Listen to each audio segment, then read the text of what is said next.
Kenny, thanks for checking. Yeah, no problem.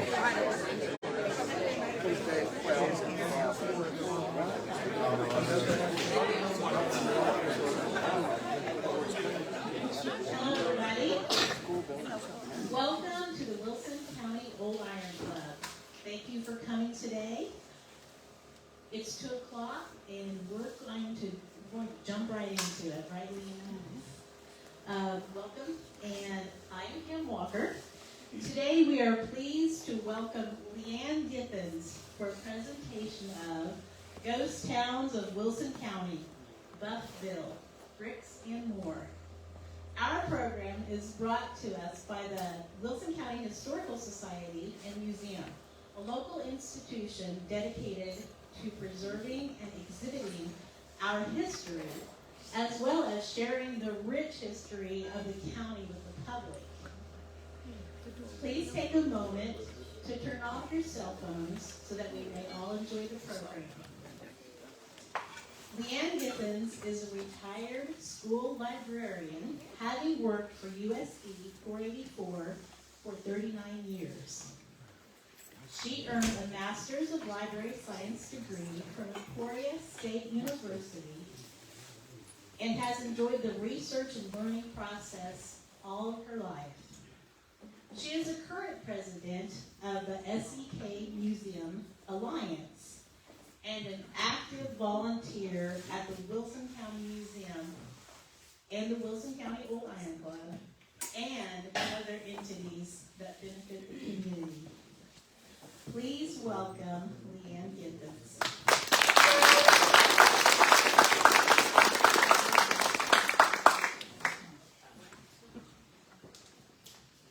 Thank you for that welcome.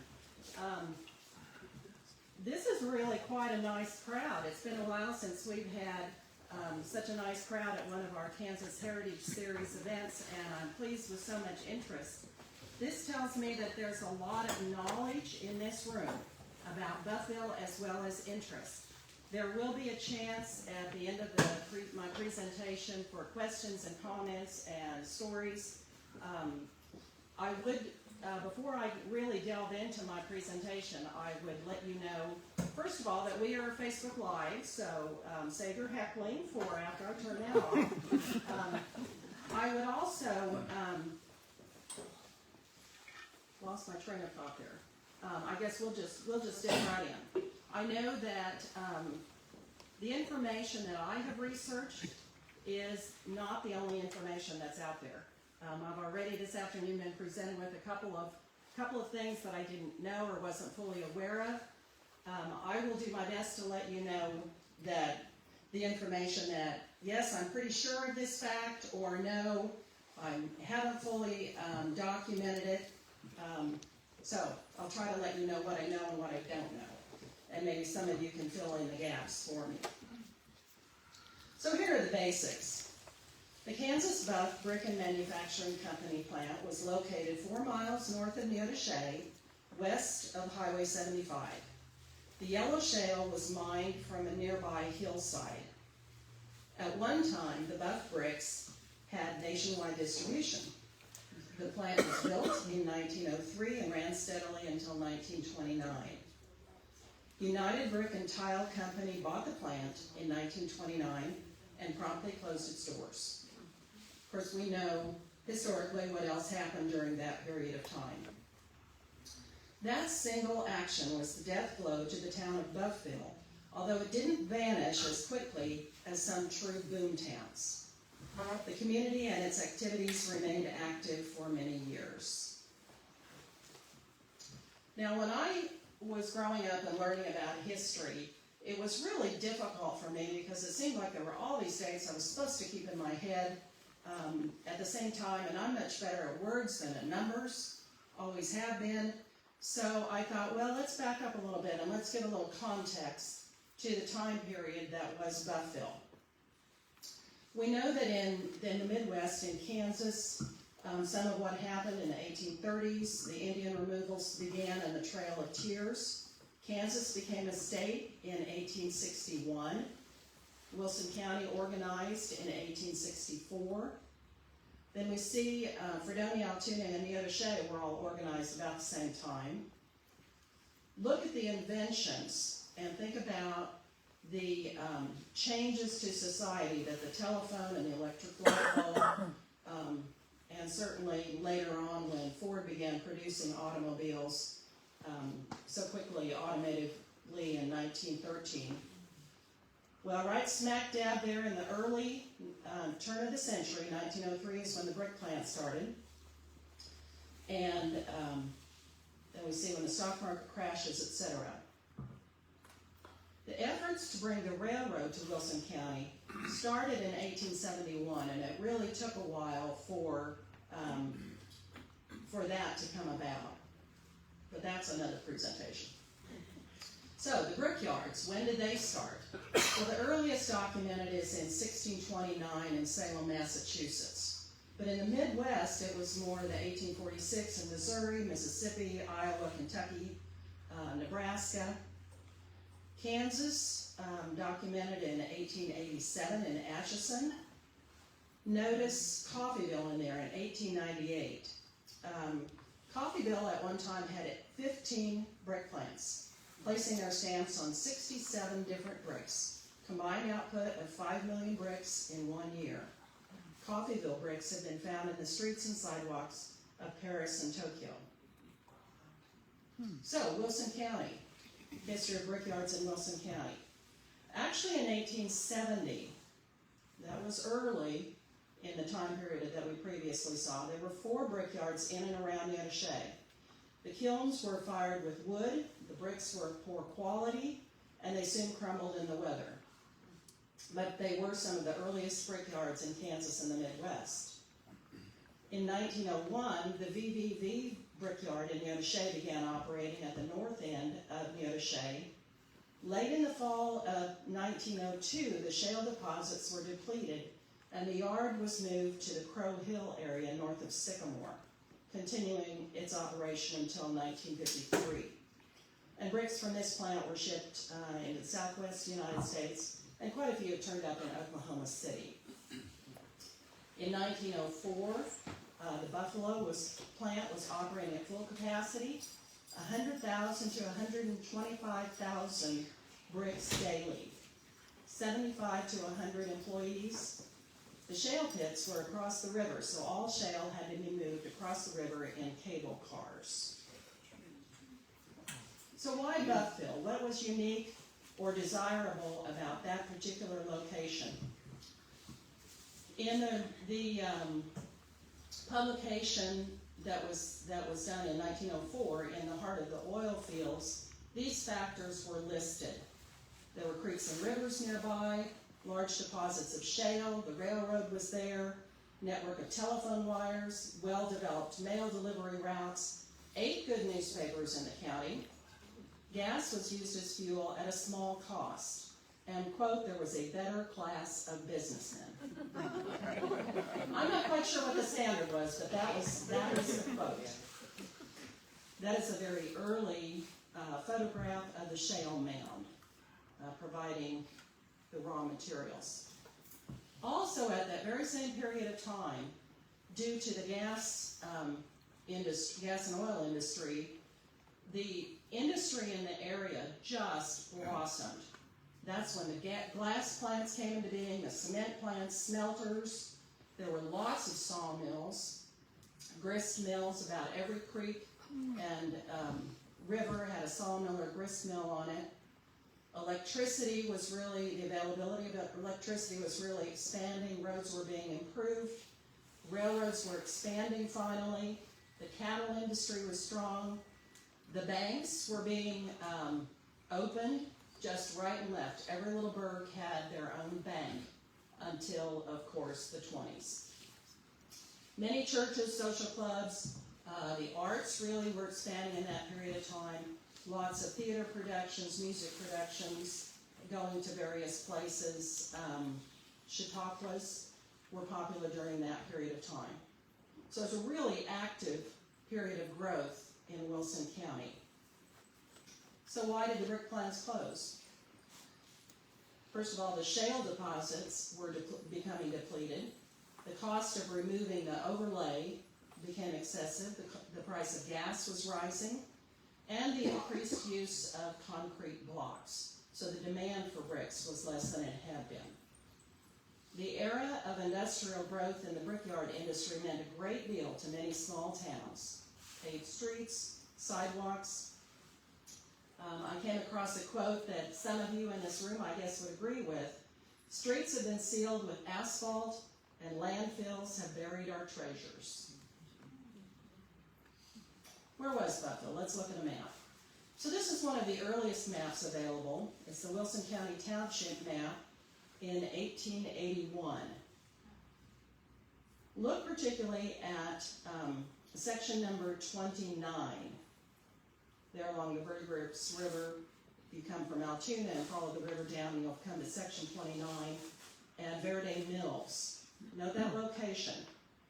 The Verde Mounds were in section 33, which is the future home of Buffville.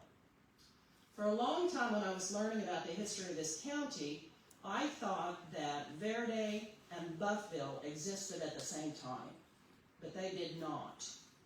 Verde was much earlier and it was gone by the time Buffville existed. So this is a little bit closer up map.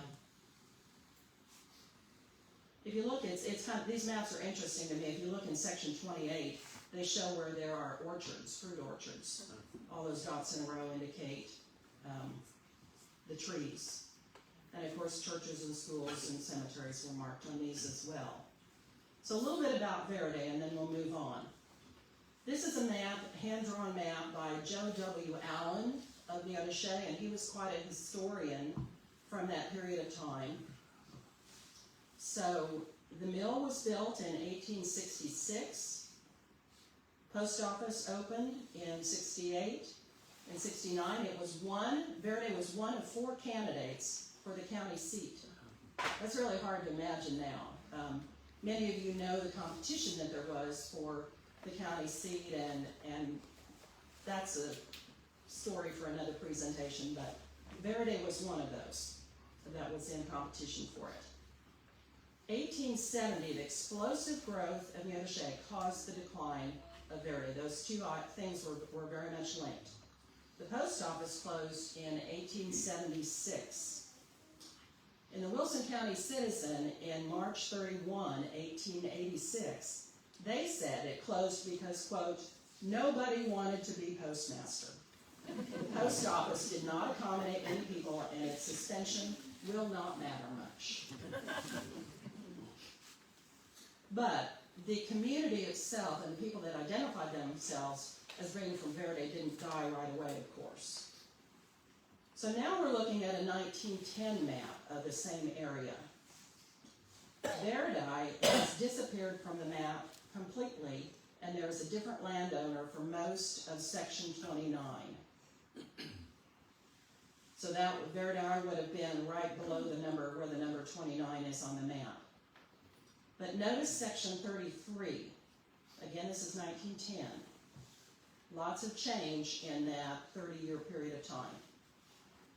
The road that goes east and west, or from left to right, in the middle of the map is what is currently 800 Road now. You see just on the north of that, there's a Cooper School site. And notice that the name on the map is Buffton. Not Buffville, but Buffton. So why did the name change? The original name was Buff City.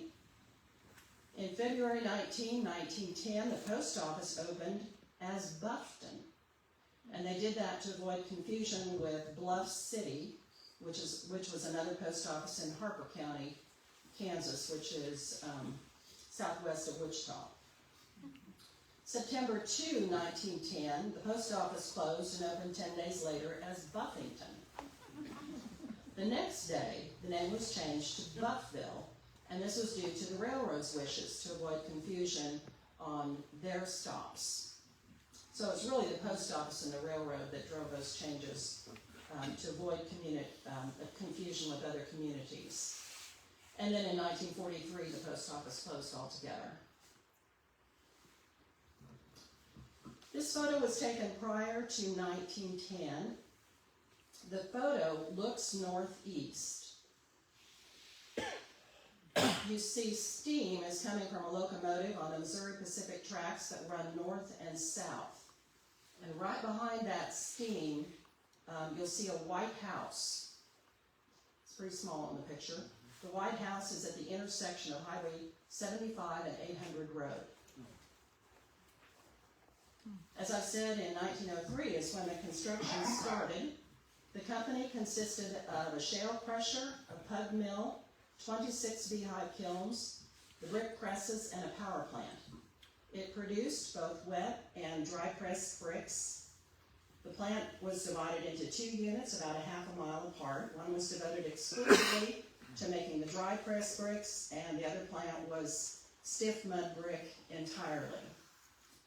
I want you to notice the 2 buildings on the left. When you look at the steam, where the steam engine and those 2 buildings are a store and a hotel.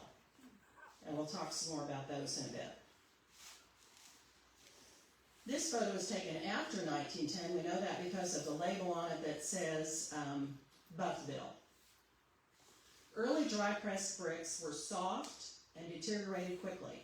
Experience taught that adding heat would produce a fine, hard product.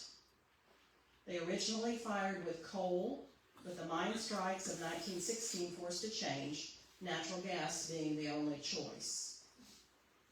In 1922, the Neosho Register noted they were making changes preparing to burn oil. Gas made it impossible to achieve a uniform color. Workers cleverly flashed the bricks with coal fire to approximate the well-known buff coloration. And mixtures of canary yellow shale with others gave tints from light buff to rich chocolate and several mottled bricks. The museum does have 2 Buffville bricks, and you notice there's a different finish on those 2 that are on the table there. And I'm just wondering if one of them was that fired to make that different color. I don't know that though. Okay, let's talk about the Sanborn maps. Sanborn was a fire insurance company, and they made detailed maps that included sources of power and heating, doors, windows, exits, sources of water, anything that a fire company, and particularly a fire insurance company, would want to know in order to set their rates. So there are Sanborn maps for the Kerr glass plant in Altoona, the smelter at Altoona, and many other places all over the United States. This is a resource that's available by on the internet, and it's their U.S. government documents, so they're fairly easily found if you look for Sanborn maps. This particular one is listed under the group of Altoona maps, so if you go to look for this, that's where you'll find it. Notice on the map there are 2 sections to it. You see that kind of jagged line, and it took me the longest time to figure out how these 2 parts related to each other. I couldn't figure out. I knew that one was a south plant, one was a north plant, and then there's this section that's obviously houses. The church and the school, the store, and the hotel are all labeled on there. The county road is labeled. So let's see if we can put it all together. Well, we know this is the north plant because it says it's the north plant. Notice the curved line, and that was a railroad siding to load the bricks out. And we see it around the beehive kilns. If you zoom in on this, and really the best way to see the detail is to go online and then zoom in on those pictures, because there's so much detail about all of those spaces in the buildings. They're very well labeled. This is the south plant. We see at the top there is blacksmith and machine shop. That's that rectangular building. And then we see the houses, and the 2 rectangular buildings that we identified on that earlier picture as being the hotel and the store. The hotel is a little bit larger one to the right in this picture.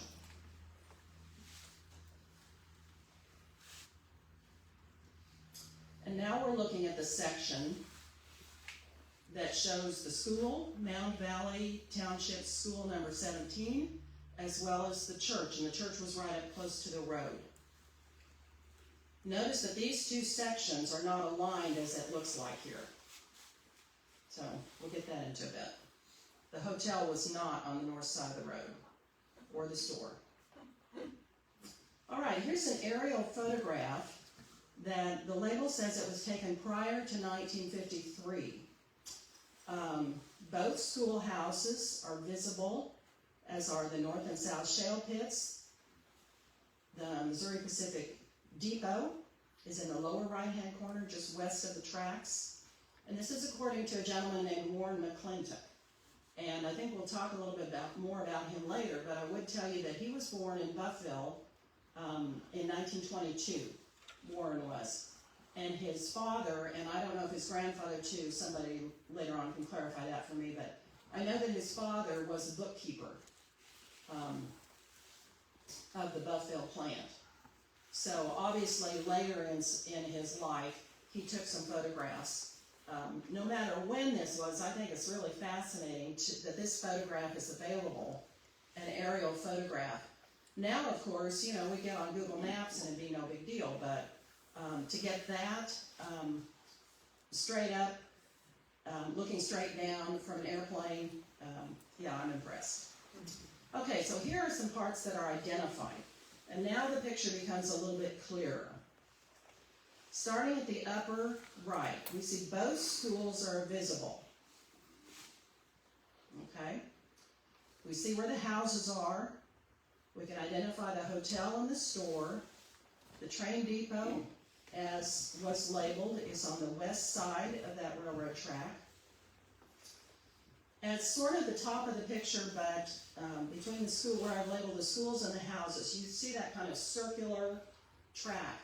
And I believe that that was a car siding to load bricks out of the north plant. You see where the church is, the office, and the south plant. I do have a copy of this particular screen on the table, so if you want to study it further after I'm done talking, it will be there for you to look at.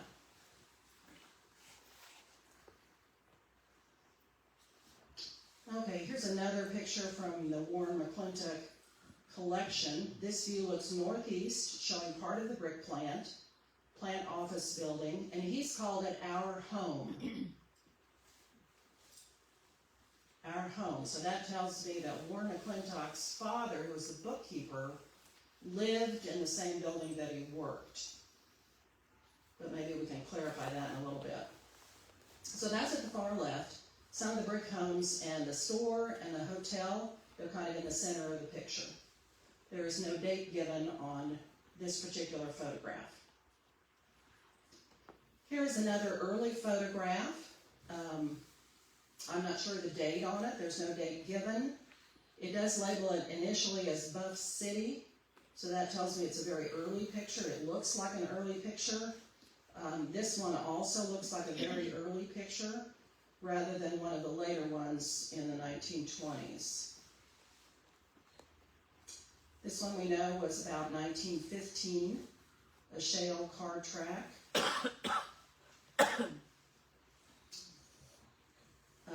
Shale pit, this picture taken about 1923 or 1924 by Guy Wilson. And now we come to a very interesting bit of research that I stumbled across more or less by accident. Who knew that every particular industry has their own magazines? And so the brick industry, I don't know if this magazine is still in existence, but the Brick and Clay Record had an article in 1912 about the Buffville plant. And it's really, that's where some of these wonderful pictures come from, and a lot of information about the specifics. If you were wanting, at the turn of the century, if you wanted to start a brick plant, this is the magazine you want to subscribe to, because it was very detailed about how to do it, what equipment to use, all that. So the firing of the bricks was done in 7 feet tall beehive kilns, each designed to hold 3 boxcar loads of bricks. The bricks were set inside by hand in cones shaped to the form of a kiln. Around this 7-foot-high cone were the burning grates. It required about 3 days to preheat a kiln, and then about 4 days for high heat burning. Through the connecting tunnels, hot air from the finished kilns was forced into the newly loaded ones to dry the green bricks. Brick movement was a hard and tedious job accomplished solely by the strong backs of willing employees. Even loading boxcars was done by hand. The power plants were situated at the new plant, which would be the south one, and power for plant number 1 was transmitted by wire to individual motor that each machine was equipped with. The power generated was by Alice Chalmers' 600 horsepower gas engines. And we know that from this article, but also from those Sanborn maps. It told what the source of the power was. From newspaper accounts of that time, we know from 1907, quote, "The Buff bricks are much in demand and are shipped frequently to points in New Mexico and Arizona, which accounts for the Mexico order." And then in 1911, there was a note that they had leased the Cherryvale brick plant. B.W. Ballou, the manager of the Buffville brick plant, will also have charge of the Cherryvale brick plant. So how do you make a brick?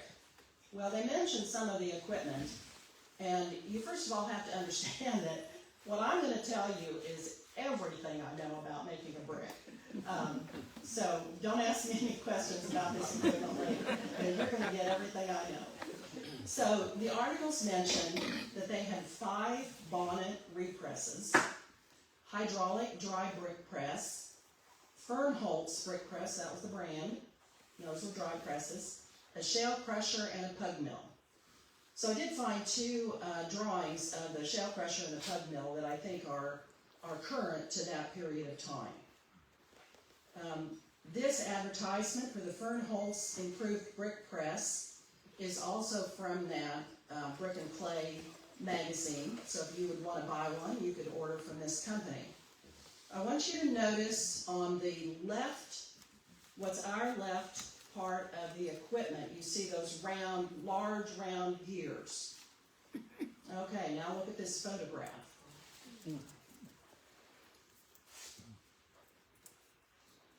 So that tells me that this, in all likelihood, was the piece of equipment that they had multiples of and used.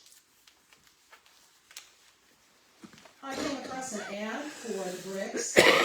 This is an undated advertisement, and just looking at the way the ad appears, I'm guessing that it was in the 20s and not earlier, just from the fonts that they're using and the style of the advertisement. It looks pretty fine, doesn't it? Who worked at the brick plant? This photograph was from 1903 or 1904. It was the plant crew, and there are about 50 people in this picture. The man to the extreme right on the front row is the superintendent, and the lady by him is his stenographer. We know that the plant initially employed about 50 men, as evidenced by this photo, but a later newspaper article mentions plans to quadruple the workforce, so likely the number of employees ballooned to about 200. I don't know if that was consistent or not. I just have found no evidence of exactly how many people they had employed. I tried to look on some government census records and just came up dry on that. In 1911, the advertised wages were $1.80 to $2.50 per day. A 1914 newspaper note said that a number of Altoona men work at the Buffville plant. They ride down on the morning train and walk back in the evening. I was looking at, well, first of all, Buffville was in Cedar Township, and so I was looking at some census records from 1910 and comparing that to 1920. And if you've ever looked at census records, you know they're very detailed about what kind of job a person has. And you can sometimes tell sort of who their neighbors were, and so I was looking to see how many people maybe lived in the brick plant housing section in 1910 compared to 1920. Well, in 1910, there were not as many brick workers listed as there were in 1920. In 1920, there were a whole bunch just right in a row, them together with their families. So that told me that their pool of employees was larger than just those that lived there in Buffville. Wheeling brick was one of the jobs at the plant. The wheels on the barrows were one to a barrow, set in the exact center, not at the front end. The load was 200 4-pound bricks. It had to be balanced as it moved along the side of the railroad cut on the very edge on a steel track 4 inches wide. Many an 800-pound load went into the cut. The photograph that is there is actually from the Excelsior brick plant in Fredonia, but I'm sure that the type of wheelbarrow used was the same. And I'm guessing that many of you in your days of gardening or working have overloaded a wheelbarrow and it tipped over, and you know that what that experience is like. I can't imagine 800 pounds. So here's B.W. Ballou. He was president and general manager of the plant. He's shown here in 1919, Neodache yearbook, when he was vice president of the school board. The superintendent of active operations was R.L. Byram, and he was from Illinois, lived in Cedar Township for several years. He had some family connections, or his wife had family connections to Moorhead, and there was lots of chat in the newspapers about visiting Moorhead. According to some census information I found, the family did move to Oklahoma City in 1917. They had 2 children that were born in Buffville. The baby's son only lived 17 months, but the daughter, Bernice, had a much longer life. She was born in 1911. Another employee of note was W.H. or Jim Noel, or Noel. One of the most important men at the plant was the brick shader. It was his job to look at every brick, determine its exact shading, and assemble all bricks of each tone of coloring into its proper stack. These bright colored buffs, Jim Knowles said, nearly ruined his eyesight. They reflected the light, and working with them was like looking at a snowbank all day. Interestingly enough, his son, Bill, was an engineer at the plant, and he was burned in an explosion, and his eyesight was threatened to be compromised also. I believe that's Jim in the picture with his wife. What was life like for the people that lived and worked in Buffville? Much of what was needed for a good quality of life was present. Housing, church, school, grocery, mercantile stores, post office, railroad depot, and a rich social life of entertainment, musical performances, theater productions, etc. And there was a lot of communication back and forth with Altoona, Neodache, and the wider area entertainment coming to Buffville. The cottages were built of buff brick. The population of Buffville reached 500 at one time. There were 20 houses in the main town. South of the brickyard was a section of 25 houses where the black workers lived. It was segregated housing. There's a 1916 list of residents available, and on that list it notes those individuals that are married, those that are single, and those that are, quote, colored was the word that they used. Now, this picture is this is one where I'm not exactly sure, and I don't think my research is fully complete. The question is, was this building a bank? Anecdotally, there's some evidence of the use of buff bricks, or excuse me, buff bucks, which company script that you would use at the store. I've not seen that in writing. I've not seen anything about that. So I don't doubt that they existed, I just don't have that confirmed. There is a safe in this building. This building is still in existence and it is in use as a private residence now. This is the building that Warren McClintock referred to as his home.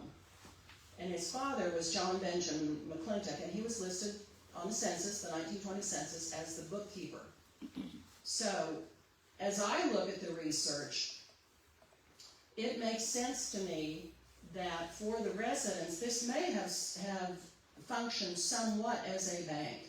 This may have been where they went to get paid or to exchange script for cash. I don't know any of that. What I do know is looking at the biennial Kansas banking records, that Buffville was never listed as having a bank.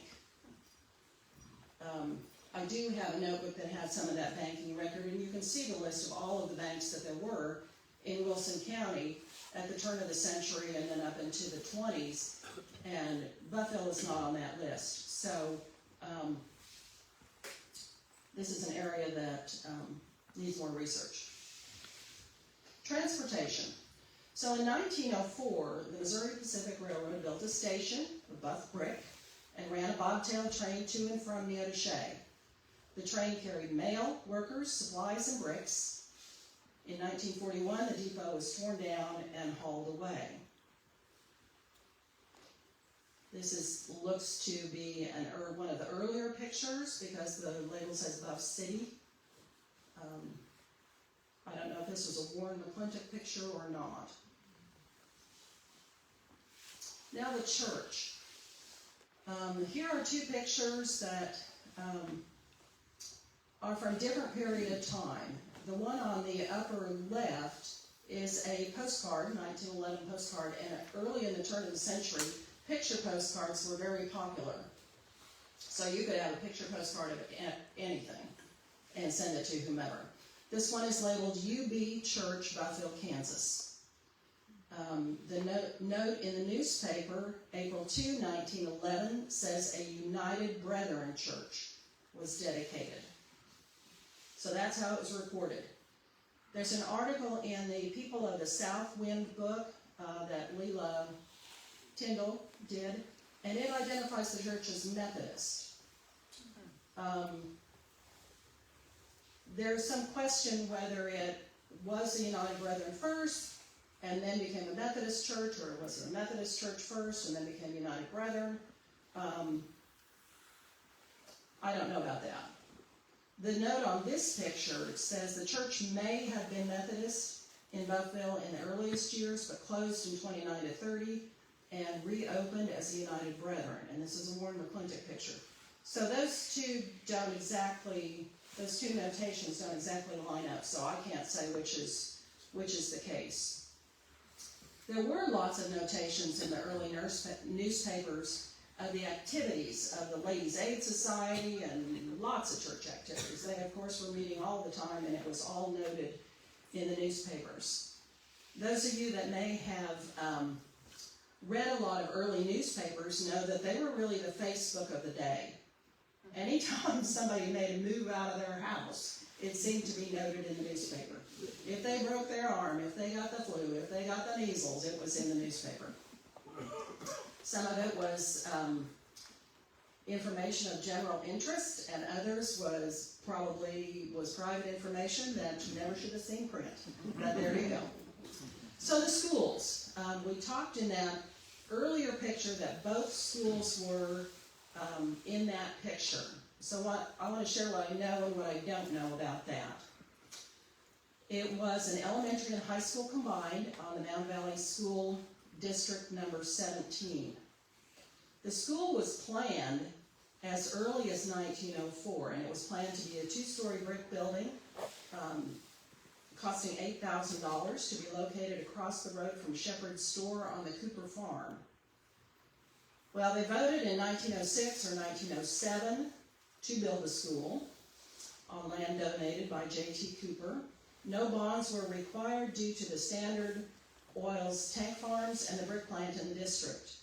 So the ordinary levy will provide the $8,000 easily. At that period of time, this township was considered to be one of the wealthiest in the county because of that industry. This building had 2 large rooms up and down. Upstairs had sliding doors between the rooms so it could be used as a meeting room. The belfry on the south, above the stairs, had a long rope hanging down to ring the bell at 8:30 every day. Now this particular photo is dated 1967 and is also was donated to the museum, I believe, by Warren McClintock. So in 1914, Buffville said we need a new school building. The high school had only a handful of students, but the lower grades were congested, and so the room was necessary. They thought $10,000 in bonds was approved, and so that building was built.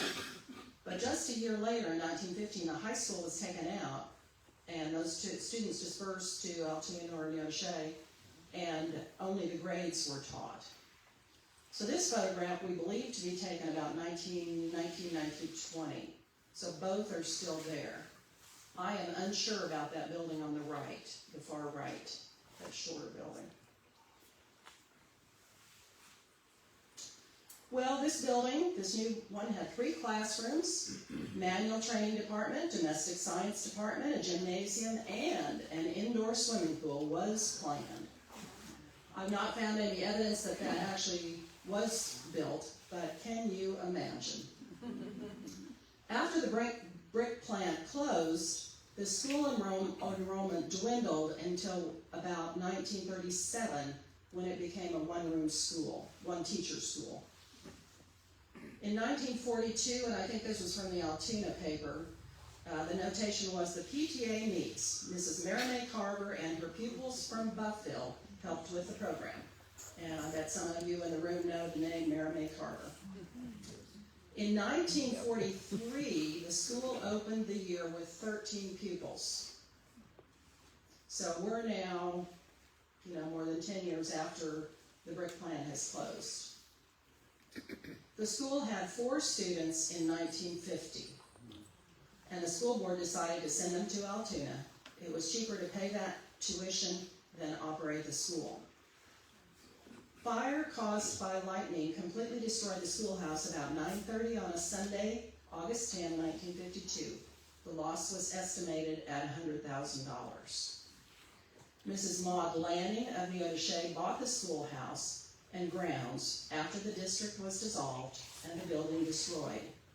She sold the remains to C.W. Morris, who bulldozed a pit and pushed all the bricks into it and covered them up. This photo is also dated 1967 and is from Warren McClintock. I love this picture of these little girls in front of the school. Look at their stockings and their bonnets. The little building to the left of the picture is the outhouses. The social life of the residents was very active. As I mentioned, Chautauquas were frequently through the area. Lots of musical programs, some put on by the schools, some by through the church. Others were traveling groups, such as the one in this ad. There were box suppers, grange meetings, lodge meetings, that kind of thing. There were baseball games. The area team played the Smelters of Altoona. As you can imagine, that would be the smelting plant. In 1917, it was noted in the newspaper that the community raised $326.50 in a Red Cross effort. And of course, what happened in 1917? Influenza and World War I. Newspapers were full of reports of visits, illnesses, marriage, deaths, visits to out-of-town friends and relatives. And of course, the 1912 measles epidemic was mentioned, said that there were over 100 cases in the area. The trains provided opportunities for engagement with other communities.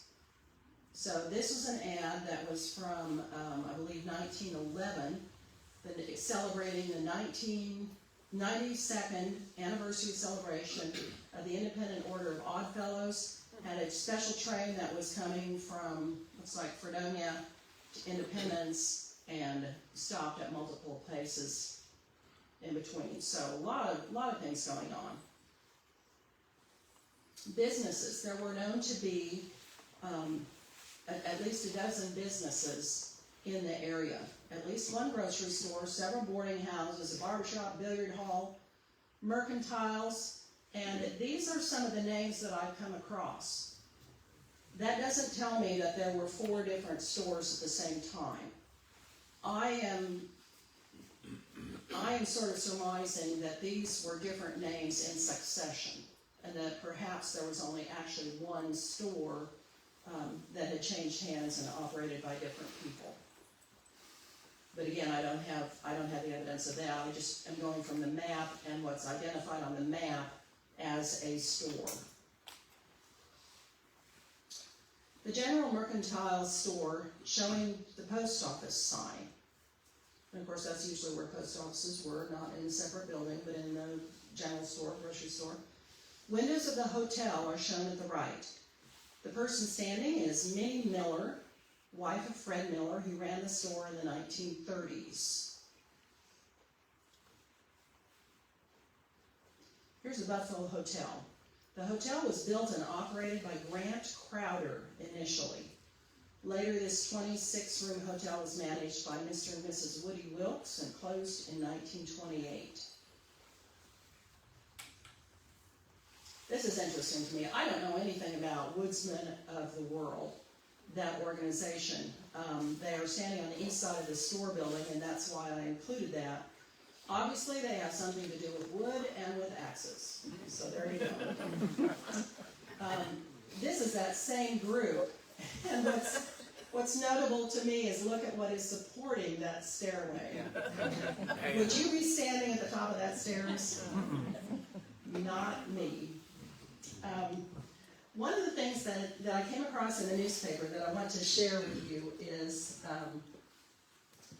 a false report. Well, the report was accurate, but the incident was false. Okay, this is from 1942. In the Neodesha Register, May 7, 1942. M.T. Vance was down from Buffville Tuesday, and he asked this paper to express his gratitude for the large influx of visitors to that place Saturday evening, saying that the denizens of Buffville had not entertained such a throng in many years. The report was sprung that Buffville had been badly damaged by the cyclone that passed through Wilson County that afternoon, and a stream of cars from Neodesha and elsewhere wended their way there to view the ruins. Well, Mr. Vance, all its citizens, buildings, etc. were upright, nothing had been disturbed. The old brick plant is built on the site of the Vance homestead, and it pleased him immensely that the people of Neodesha showed so much interest in his community in a time of disaster, even if the report was erroneous. So that tells me that there have always been nosy people wanting to see what's going on. Was there crime in the area? Yes. Where there are people, unfortunately, that's probably going to be some misbehavior. There was a note in one of the newspapers of trials held in a justice court in Buffville. There are noted robberies at the post office and the railroad depot. Stafford's store was burglarized in 1908 and $100 taken, which was more at that time than it is now. And the usual range of petty crimes reported in the newspaper. If I can locate it, there is another one that is amusing to me in the way it was written. This is from 1910, about a theft of fruit from a local orchard. J.A. Burge is not only good-looking and good-natured, but is also generous-hearted and willing to divide with his friends. He is now dividing his crop of pears, apples, and peaches with someone. He doesn't know who, because they always come after their share after dark. Mr. Burge owns one of the largest and best-kept orchards in Wilson County, but it is too near Buffton, or the brick plant, to do well. He was called out to his farm one day this week and discovered that about $30 worth of pears had been carried off the night before. Also, several bushels of other fruit had been piled up ready to carry away. The crop was never better than it is this year, but Burge thinks the other fellow, whoever he is getting more than his share.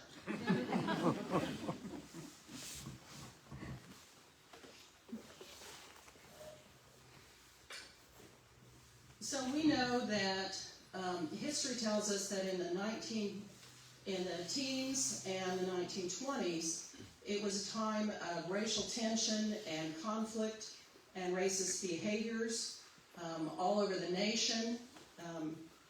In Kansas and Wilson County certainly mirrored that as well. It was the height of local KKK activity, and Buffville was not any different than many small towns in the area, with the segregated housing and the noting on the list of residents, the ethnicity noted. The newspapers had quite a lot of note of the Klan activity. So we know that a lot happened around Neosho, but also Fredonia. One of the notes that I came across was a Klansman visiting the church in Buffville. And in that note, they came in full dress, in full garb of the Ku Klux Klan, and they interrupted the church service, went right up to the preacher and presented an envelope that it was said to have $25 in it, and then they left. Well, that did not just happen in Buffville. There was a note that it happened in Cherryville and other places, and that was an effort on their part to communicate that they were supporting any preaching of moral behavior and encouraging law and order. We know that they took that in their own hands quite often. One of the really, to me, very interesting notes about Buffville, which kind of plays into the question of were those employees paid in company script? And this is really a capitalism versus socialism commentary. The first note was in October 19, 1911 newspaper. It was in the Fredonia Daily Herald. And this note was signed by the KKK. Buffville, or the Buff Brick Plant, is a peculiar institution. It is one town without any mayor or city marshal, also has no real estate agents, for there is no real estate to sell. The Buff Brick Company is the whole thing. I presume there must be some 300 people there who depend on the company for light, heat, and water, for all those necessities are furnished by the company, as the whole town houses, streets, hotel, and store belong to them. It is a complete realization of capitalism, as the socialists see it. The employees devote their time to the service of the corporation, and in return receive a living, and that's all. The whole thing is so arranged that probably 9 out of every $10 paid out for labor is paid back for the necessities of life, shelter, and food. But in justice, it must be said that the system is far ahead of anything of the kind elsewhere, as the houses are comfortable, well lighted, with a complete water and gas system, sidewalks, and other conveniences. They even have a post office, and the Mound Valley School is not owned, if not owned, is at least controlled by the company. And besides this, they even own the church, a very neat little edifice. I cannot say whether the preacher is furnished by the company or not, but in all probability, his salary depends on the way he handles the problem of labor and capital. The people who live there have nothing to say as to how things are run. If they don't like it, they can simply move out. And this was signed by the KKK. The very next day, October 20, 1911, in the Neodesha Daily Sun, here's this response. KKK is mistaken in saying the people have nothing to say as to how things are run in Buffville. We believe, as it is our understanding, that the whole aim of the brick company is to run the town so as to please the people and make them contented with their work and their homes. It would be good business sense, at least for the company, has no interest in the town except as it furnishes a home for its employees. If the employees can find satisfactory homes without the assistance of the company, it will be perfectly satisfactory to the company beyond doubt. Any attempt to make the people of Buffville believe they are oppressed by the brick company is wrong and foolish. It is probably true that most of the employees get little more than a living out of their wages, but that is all anybody gets. So that is really kind of an interesting back and forth there, and presented a sort of a response from me. That's really the only time I've read anything like that, but it does give you a little pause. And what we know of areas like in the Appalachian and the company store, that the reputation of the company stores in the coal mines, and so it gives you pause and makes you wonder, ask some questions. So some personal recollections from people who live in that area or visited or grew up in that area, and these can be really enlightening. The colored picture there you see is a postcard that I came across on eBay and just couldn't resist. It doesn't give us much information about Buffville, but it does have the name on it, and it's on the table over there if you'd like to see it. Perhaps more importantly are these memories that are written down by Lloyd Lowry. He wrote them in 1994 or later. He moved to Buffville in 1928 when he was a young boy.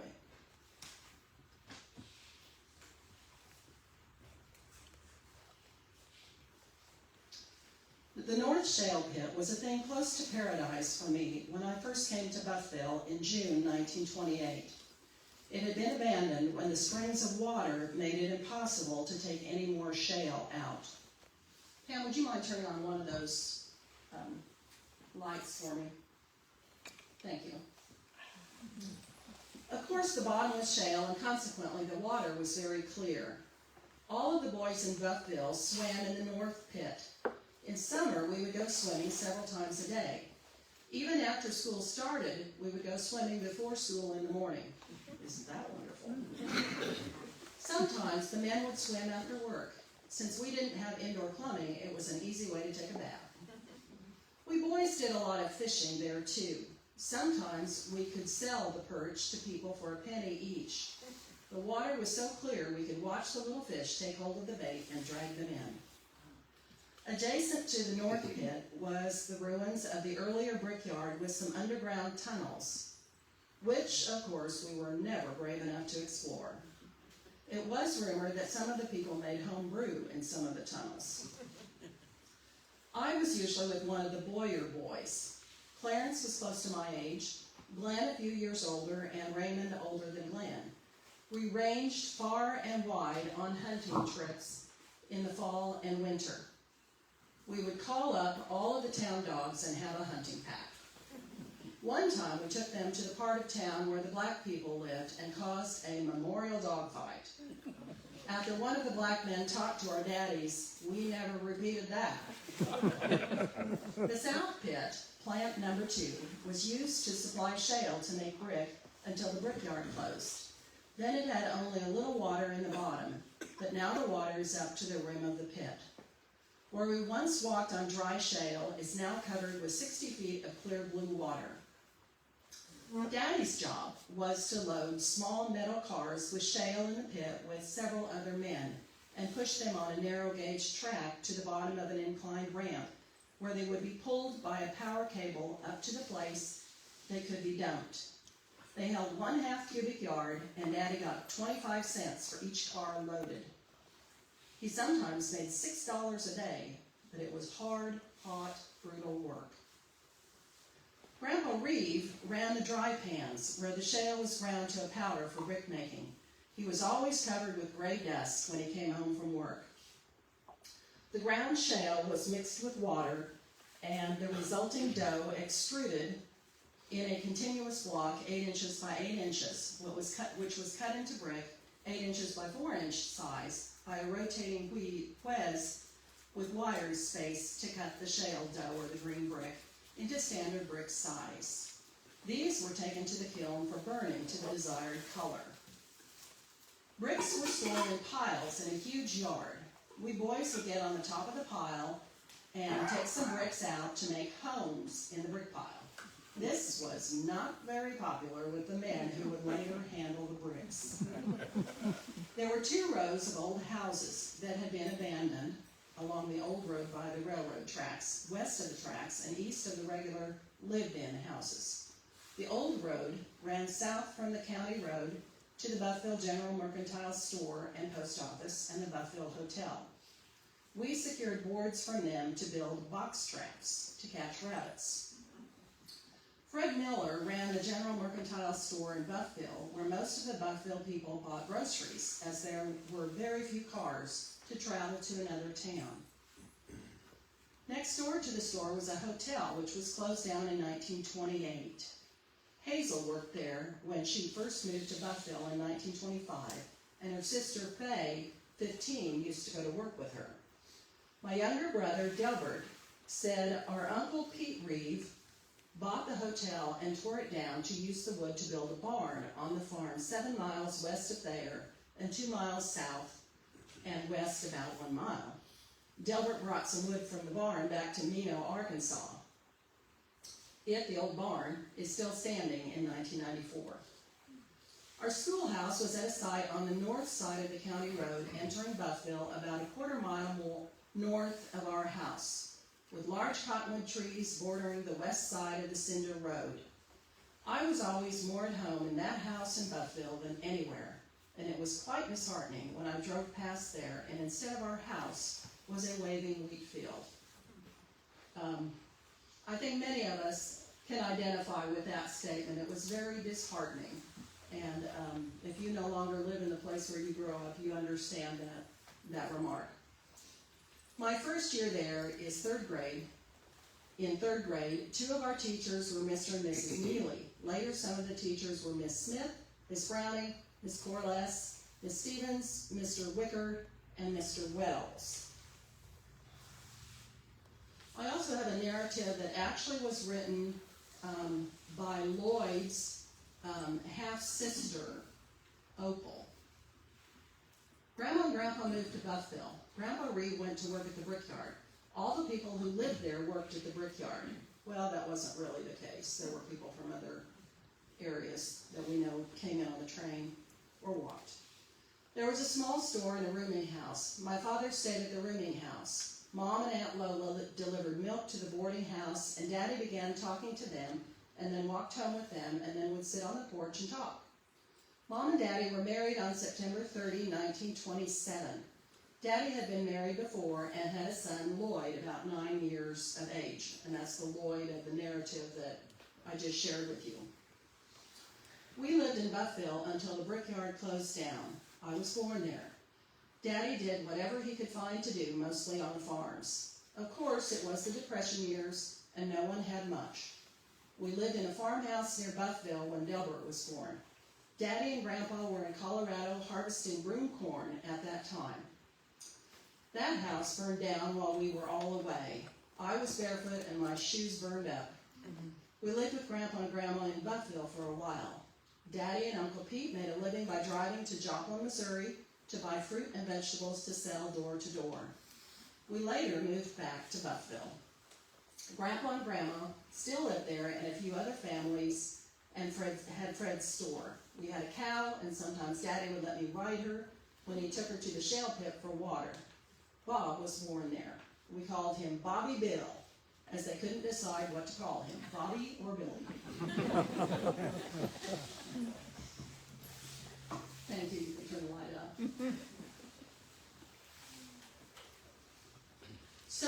what happened to the brick plant? Well, after it closed, it gradually was salvaged over time.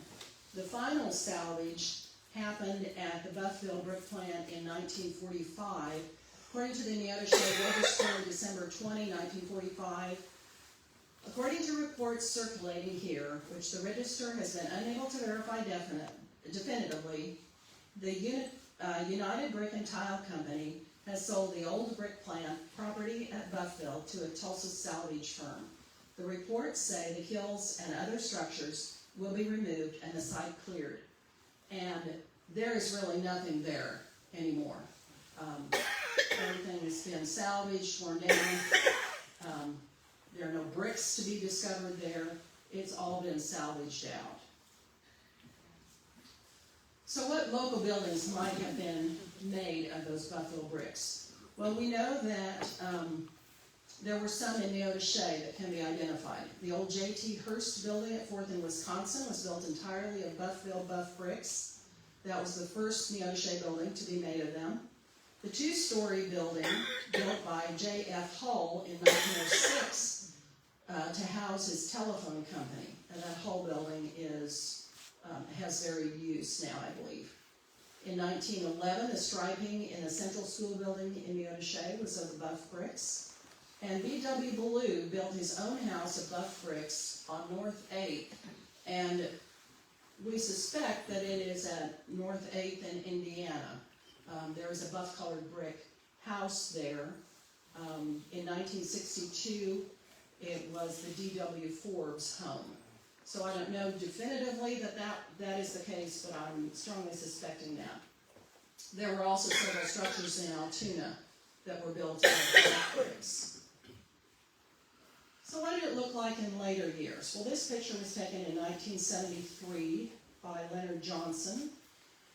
The view looks west and slightly south.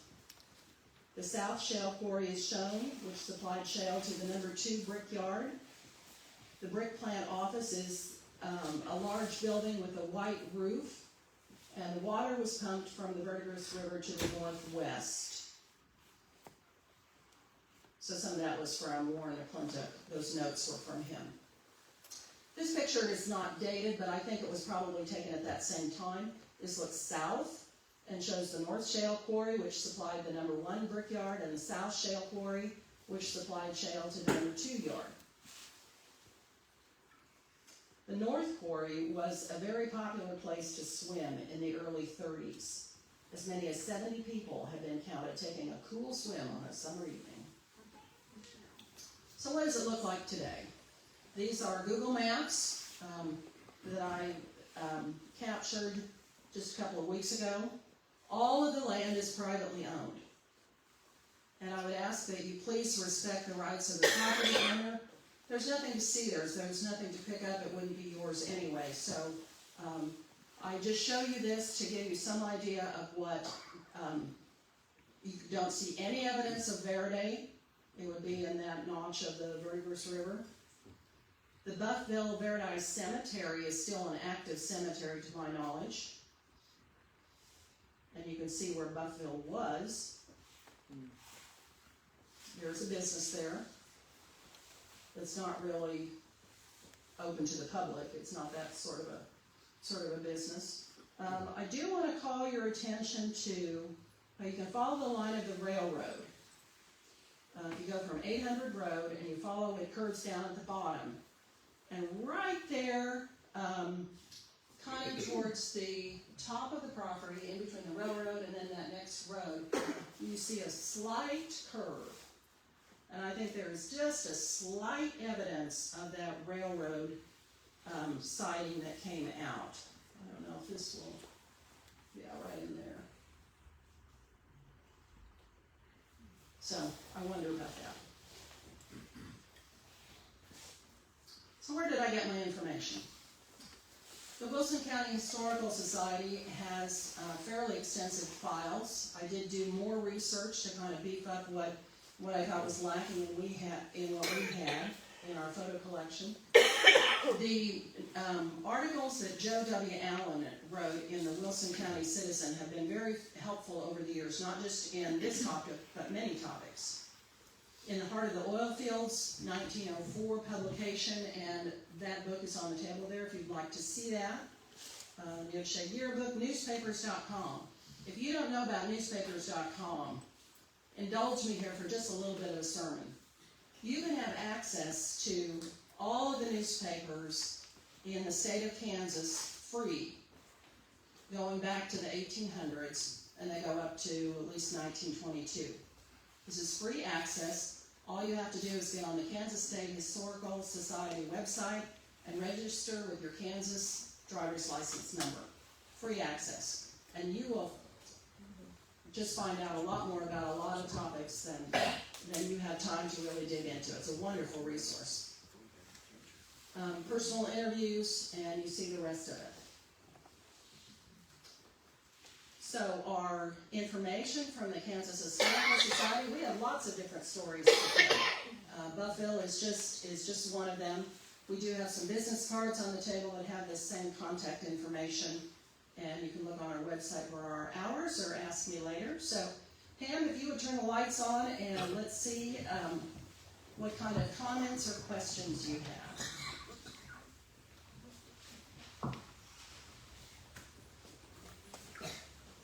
Yes. I have seen a Buffville bus. Okay. Can you talk? They did have company script. Would you come up here and tell the group about that? Well, I don't know much about it. There's a minute coin. Betty Holiday, who lives on the property and who had a number of children, when they were scroungers, kids, they just picked up anything. In fact, my home is built with over 12,000 bricks that those kids picked up from the property. But in Betty's possession, and I wish I had it, was a Buffville buck. Now, did you say it was paper or was it a coin? It was a coin. It was a coin. So I've seen one. I don't know if it was a one-off, but Anybody else in the audience know of anything like that? Thank you for sharing that. sure. Thank you for sharing that. Anybody else have comments or questions? Any idea how many brick were shipped out over the life of the plant, possibly? Any So did you rough hear his guess? question? His question was about how many bricks might have been shipped out. I've not really come across anything that told me a daily production or a yearly production. I suspect those figures exist somewhere. Full capacity was 20,000 bricks a day. 20,000 bricks a day. And they were in business for how long? So I'm guessing that was not all day, every day, every year, but that would suggest to me that it was less than the Buffalo brick, or certainly less than Coffeyville put out. I think Buffalo was more than that. Yeah, I do too. And better bricks.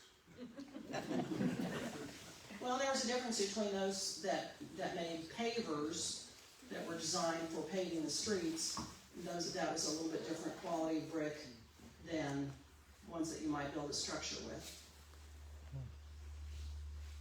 What was a dry brick and a wet brick? So our question was, what was a dry brick compared to a wet brick? Now, Mary Jo, I already told you that I have said everything I know about making a brick. Perhaps somebody in the audience can tell us the difference between a dry brick and a wet brick. I would guess it's moisture, but beyond that, I don't know. I was shown a dry brick, and what I would liken it to would be like a piece of cornbread almost. I mean, it had it Crumbles. Yeah, would crumble. I'm guessing that you would not want I mean, your it home wasn't- built with dry bricks. Yeah. I mean, that's what it looked like. It was definitely stronger than that, but that's what it looked like. Was like cornbread. Why would they make them? That's a good question. Why would they make them? Why would they make them if they crumbled? How many people here had actually lived in Buffville. So our question is, how many have actually lived there? Anybody in the room? Besides me. I'm Ron Boyer. My grandpa Yeah, moved over there from Missouri yes, with his sons, except my dad was born in Missouri and he moved over. yeah. And I they was used to born swim that pit, and they mentioned this Lowry that you talked about. But one of my uncles actually drowned in that north pit. So I used to scuba dive a lot, and my dad said, "Don't you ever go over to that pit," and I never did. Do you know the circumstances of that? Well, I'd rather not say because it was in question then, Okay. whether he was pushed in. He was hit with a rock and fell into the pit. They didn't really know why. We know that we have someone in the room who was actually born in Buffville. Would you like to raise your hand? Yes, I was born there in 36. In 36. There was another family there, Bill and Alice Beal. They used to live on 15th. Their son Jack was born there in 35. And then I had an aunt and uncle that lived there. It was after it had closed, but the housing was there, and people around that community could live there for very little. And so my folks lived there after they got married in 34 till I was born. And then my dad got on at the cement plant at Fredonia when I was 6 weeks old, and they moved to Fredonia, so I've been here ever since.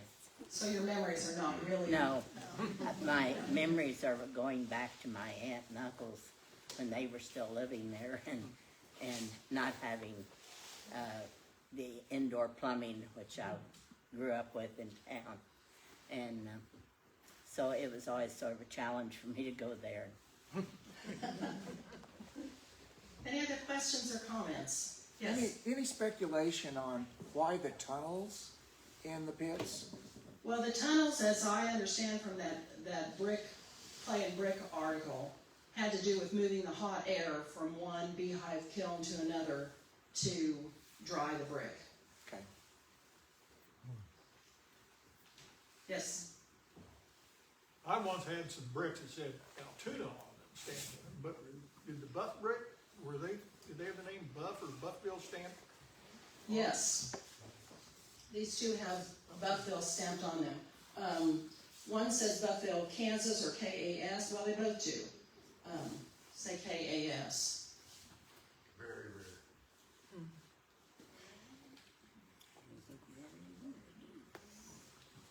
Okay. Thank you very much for your attendance. I think Pam has 2 programs to tell about that are coming up that may be of interest to you. Before we give Leanne her well-earned round of applause.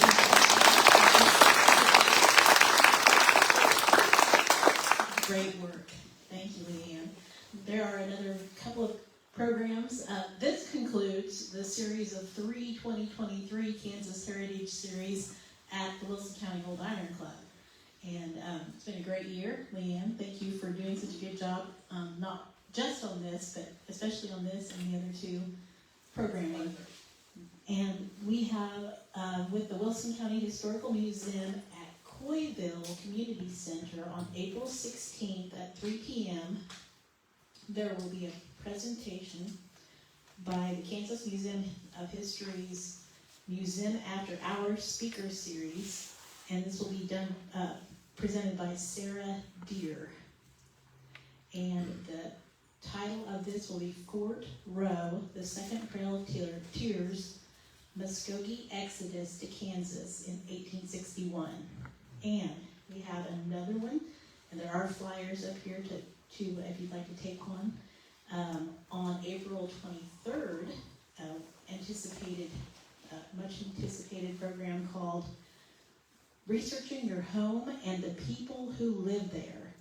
And this is also presented with the Wilson County Historical Society and Museum, and the presenter will be Diana Starasinik Dean, and that will be held at the Fredonia Public Library Meeting Room, April 23rd at 2 p.m. So we're looking forward to both of those programs. want to thank you all for coming. I know Leanne will be here if you'd like to visit with her after the program. I want to thank the Wilson County Conservation Auxiliary for providing cookies and refreshments. There is a donation jar if you might feel so and would like to do that. Drop a couple dollars or so in there, and that will help with the programming for next year. So thank you all for coming again. And again, if you have any questions, and another round of applause for Leanne. Thank